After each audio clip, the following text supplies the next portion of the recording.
आज આપણો વિડીયો કે 11,000 વોલ્ટમાં 440 કેવી રીતના કન્વર્ટ થાય। આ રહી ને 11,000 વોલ્ટની કોઇલ છે। આવી 12 કોઇલ આવે ને આ એની એલવી છે। એલવી એટલે આઉટપુટ આપણે જે પાવર 440 કાઢે એ આઉટપુટમાં ટન કેટલા છે 164 ટન છે ને આમાં એક કોઇલમાં ખાલી 1000 કે 1200 કે જે પ્રમાણે કેવી એ પ્રમાણે ડિઝાઇન હોય। એક કોઇલમાં એટલા વધારે ટર્ન હોય એટલે પાવર ઓછો થઈ જાય। 12 કોઇલું આવે ને આમાં ટર્ન ઓછા હોય એટલે આમાં પાવર ઓછો થઈને આવે।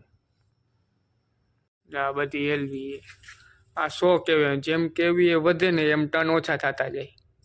100 કેવી ના ટર્ન ખાલી 76 જ છે। ઓલી 11,000 વોલ્ટની કોઇલ ભાઈ આ બધી આઉટપુટ એલટી ને આ બધા એલ્યુમિનિયમ જ આવે।